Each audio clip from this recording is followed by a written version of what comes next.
නිදාගෙන ඉද්දිත් බැංකු පොතට සල්ලි වැටෙන ක්‍රමයක් තියෙනවා නම් කවුරුත් අකමැති නෑනේ. එහෙම එකක් තියෙනවා නැත්තේ නෑ. හරියට ගේම ගැහුවොත් වැඩේ ගොඩ දාගන්න පුළුවන්. මේ ක්‍රමෙත් හැමෝම වගේ දන්න ක්‍රමයක්. දැන් ෂෙයා මාකට් එකේ ඉන්වෙස්ට්මන්ට් කරන එක. ෂෙයා මාකට් එකේ සල්ලි දාලා අපිට මේ වැඩේ ගොඩ දාගන්න පුළුවන්.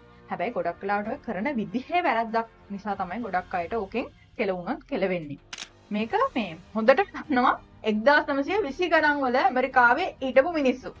මේ කාලේ ෂෙයා මාකට් එක ඇමරිකාවේ ෂෙයා මාකට් එකේ ෂෙයාර්ස් වල මිල බලාගෙන ඉඳ වැඩි වුණා. ඒ කියන්නේ කවුරු හරි රුපියල් 100ක් දීලා අද කොටසක් ගත්තොත් ෂෙයා එකක් ගත්තොත් පහවදා බලද්දි මේක 110ක්වත් වෙලා. ඊළඟ දවසේ බලද්දි මේක 120ක්වත් වෙලා. හරි? ඔහොම මේක 300ට 400ට ඊටත් වඩා වැඩි ගණන් වලට උනත් සෑහෙන විදිහට ෂෙයා එකේ ගාණ වැඩි වුණා. දැන් නිකන් හිතන්න අපි රුපියල් 100ක් දීලා කොටසක් ගත්තට පස්සේ සතියකින් විතර බලද්දී ඒක 300ක් වෙලා කියන්නේ. ගත්තා වගේ 3 ගුණයකින් ඉන්කම් ඉලක්කයට ඇවිල්ලා නේ මේක. වැඩේ මාරු. මේක දැක්කා ඔය කාලේ ඇමරිකාවේ හිටපු මිනිස්සු. ඉතින් මොකද කරේ? පේනවා වැඩේ ලාභයි. ඇඟ හොල්ලන්න ඕනෙත් නෑ, මහන්සි වෙන්න දෙයක්වත් නෑ. තියෙන සේ සතම දැම්මා මේකේ. හරි? අතේ සල්ලි නැත්තම් තියෙන ගෙවල්, ඉඩම්, වාහන විකුණලා දැම්මා සල්ලි. හරි? ඒත් නැත්තම් බැංකුවට ගිහිල්ලා ණයක් කරගෙන ණය වෙලා හරි සල්ලි දැම්මා. තියෙන ඔක්කොම එකතු කරලා දැම්මා ෂෙයා මාකට් එකේ. මොකද වැඩේ ලාභයි, නිකන් ඉඳලා සල්ලි හොයන්න පුළුවන්.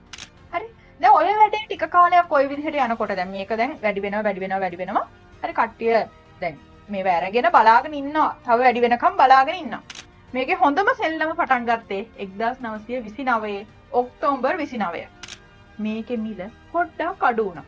හරි? ඒ කියන්නේ ෂෙයා එකේ මෙච්චර කල් මිල වැඩි වුණ එක විතරයි උනේ. අඩු උනේ නෑ.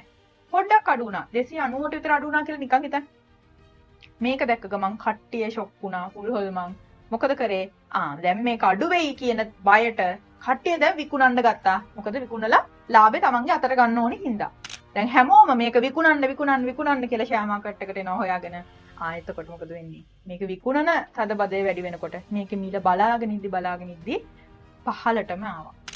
100ට ගත්ත කොටසක් අන්තිමට රුපියල් 50කටවත් විකුණ ගන්න බැරි තත්ත්වයටපත් වුණා.